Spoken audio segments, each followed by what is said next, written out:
I didn't like that whole, you know, kind of cowboy mentality, you know. Who can draw faster?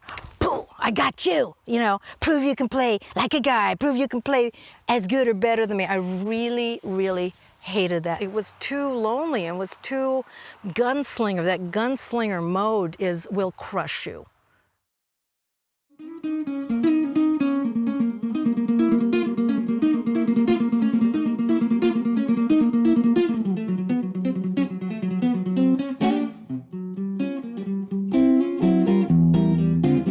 I certainly had my share of going to jam sessions when I was younger, and I'd have my guitar right on my back, and someone would say, well, what do you want to sing, sweetie? And I said, well, what I want to sing is, you know, maybe A Night in Tunisia with my guitar, if you don't mind. Well, I started playing when I was 10 years old. Actually, I started playing drums when I was 9. I should say I started playing my mom's soup pots when I was 9 years old, along to my dad's old Dixieland recordings. So I have a strong rhythmic background and percussive background because of having played drums. I remember when I was 19, I was playing in a funk band, and it was long before I got into jazz guitar. And this guy, who was a very well-respected jazz guitarist at the time, he came up to me and he goes, you know, Mimi, you play pretty good rhythm, but you shouldn't try to solo. And I was, of course, really upset at the time. There are some young women, something like that would happen, and they just put their guitar in their closet and never play again. For me, it just made me practice harder.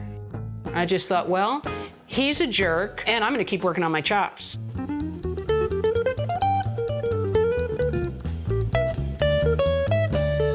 Mimi is unique. I love her because she just marches to the beat of her own drummer. She has amazing technique, and that stuff's hard. But it's not hard if that's what you dig. And it's so obvious that she digs it.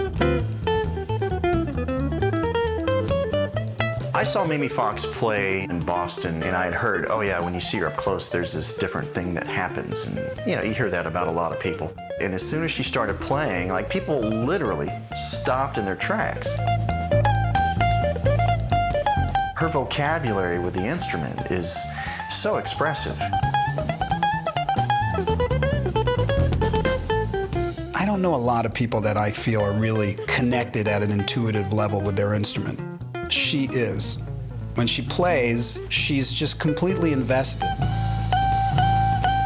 For me, you know, both as a player and as a composer, all my knowledge means nothing if I'm not communicating with people, if I'm not able to touch people. I'd get a lot of guys after the shows coming up and buying CDs who were jazz fans, but quite a few that weren't. And they came up to me and said, you know, Mimi, I never really dug jazz guitar before, but when I heard you, it really moved me. And so if I can sway the head of someone who's maybe, you know, really never been into jazz before, that means I'm communicating on a deeper level.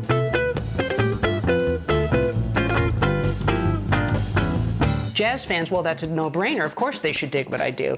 But, you know, bringing in other people, metalheads, classical artists, flamenco people digging what I do, that's a real honor.